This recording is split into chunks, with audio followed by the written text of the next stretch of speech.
Right, muri yeZimbabwe kusangana kwatiri kuita zvekare pano paHarare 263. Pano pandokuzivisai manews updates ezvinhu zviri kuitika munyika yedu yeZimbabwe. Kana uri munyowani, make sure to subscribe watena on that notification bell kuti pese patinoramba tichidzoka neamwe manews updates uchangori munhu wekutanga kunge uchimawana. Muri yeZimbabwe update yanakubatira muzuva ranhasi update iyo yemwana wamunhendzva, mabhazi akanzi munhendzva bhazi, achitaura urombwa kana kuti zviri kukonzera kuti kunge kuchiitika maaccidents ari kuitika ese amuri kuona aya. Saka ndichakuisirai video, wapamwe video tozonofika comment section anzi Faith Munhendzva achitaura zvizere. So mwari kuti ndiye, mwari kuti haasi, but ndomudirwa zviri kuita nemutauro wazviri kuitwa. Saka doti tione tinzwe audio iyi, opezozwa audio tozodofika comment section. Much love. Saka I have a degree in science nursing. I'm a registered nurse. Handiti. Saka mazuva ndaita degree yangu mai vangu ndopo wakafa in a car accident ku England. Saka mai vakandisira imba. Handiti. Baba ndokubva waitora because baba wanga wawanza vakadzi. Babangu ndi munhendzva chaiye munhendzva mabhazi anoenda Cape Town. And this could have put a mnyama. I don't know how much to say. I don't know what in the town is saying on this city. Saka Jinonzi Bazero Wanga Varamba Mai. Oh my Varamba Mai.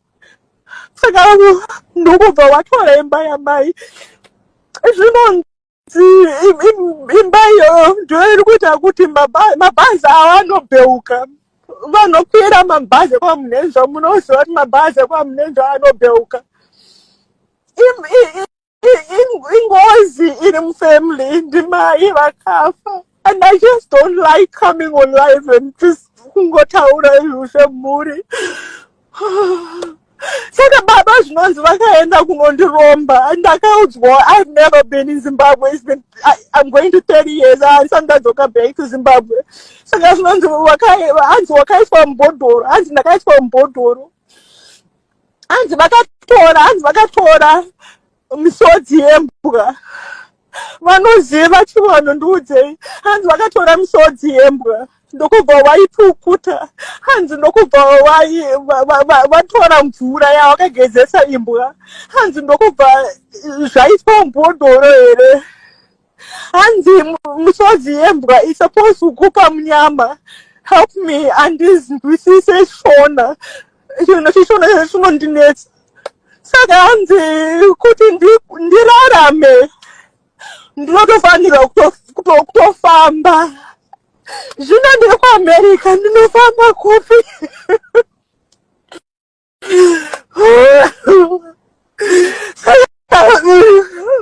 Ndakambozama maprofita vanouya vachida kundidyira mari.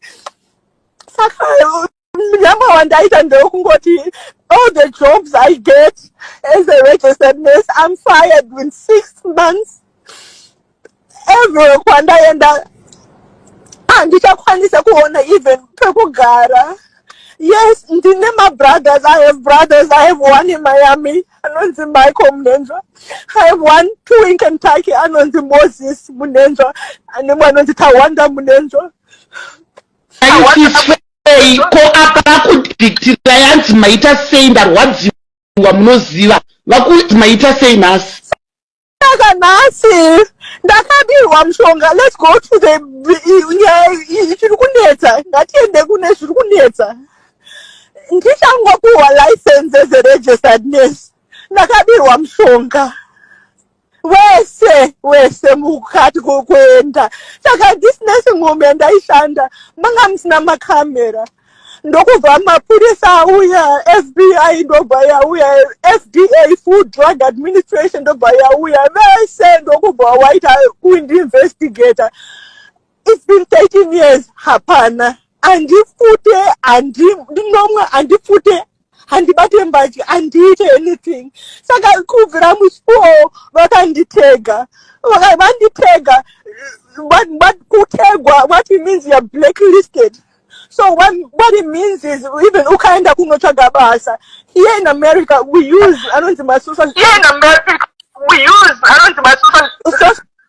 security numbers. Saka ukanomshagabasa, you have to give them the social security number.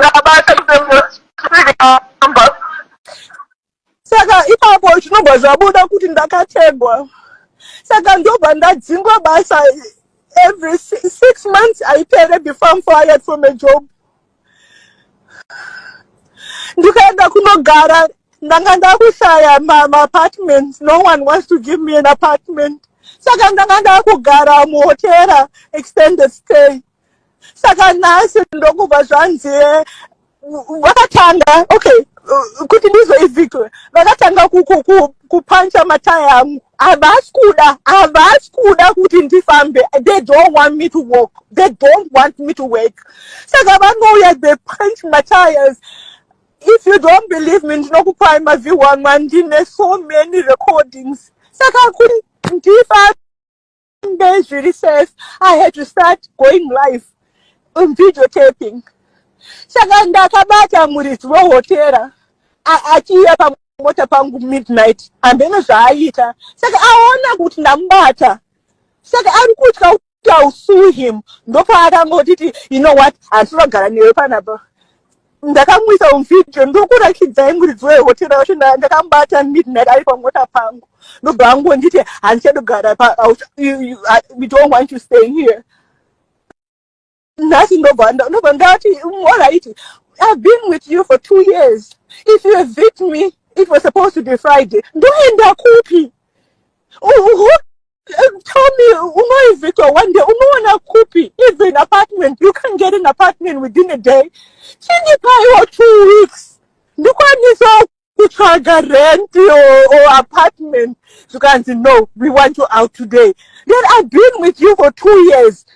You can say, we don't care, we want you out. Second news update muri yeZimbabwe, audio yemunhu ane mhuri yake yakafira muaccident yekwamunenzva achitaura mashoko achichema zvaita kuti vanhu pasocial media vasare vakabatikana. Da kuti munzwe mashoko anga achitaura mushure mekunge arasikirwa nemhuri yake achitaura kuti pafa ani nani muaccident iyi vanhu vemhuri yake. Mumavanzo munofunga chi in the comment section. Naka because ndazongobudiswa ndiri pasi pemazisimbi. Are you the patient? Yes, my family, all my family is dead today. My wife and my kids. Just calm down. Okay. Saka tatakatogara pasiti pamwe mhofu tichitofara tichitoita sei takatogara pasiti tichitorova machips.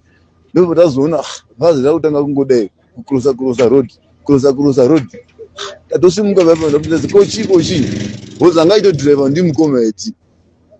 Wakutoti bhazi raruza steering. Kuzodai is too late, bhazi ndobva ratodonha. Saka takagara backseat razuiwa bhazi nengoro richipushwa. Saka vanhu vazhinji vazonyanya kupushwa nengoro netrailer. Ndobva zopushwa namaster vachidonhera uko. Master vanga vatori right. After 5 minutes, because makumbo ese anga atodzinge nyika ese. Anavhalo vakandwa uko ndozotori vanhu vonga kure nekwadonhera bhazi. Kure nekwadonhera bhazi. Tanga nhonga Vanisa, vanazonhonga Vale. Mai vacho vanga vari padhuze naStar, vachingogomera vari padhuze naStar. Star akungofemberawo kure. Vanisa anga atotonhora kare, Vale anga atotonhora kare. Ropa rakubuda nemunzeve ese nemumusoro. Saka izvi bhazi ndo rakuda kuchekwa kunzi vatorwe vamwe vanhu vari pasi. Mhofu inini ndango munhu anofanira kufamba mhofu, handisina mhuri yangu. Nenzva yatondiparadzira mhuri yangu mhofu. Handisina kana chinonzi mhuri kana hwani zvake. Handisina kana munhu ari kurarama panyika mhofu.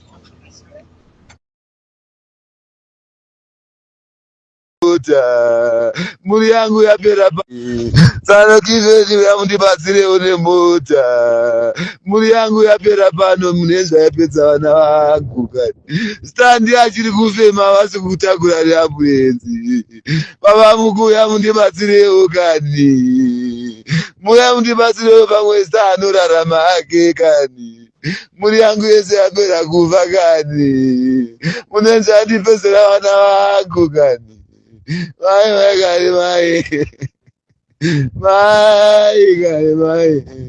Ndoita seko izini kani. Munenzva andipezera vana vangu kani. Ndoita seko izini kani. ndibatsirewo vanhu vaMwari kani. Ndapererwa ini ndivana vangu. Vale vandisiya ndabvanisa here. Master kani ndoita sei?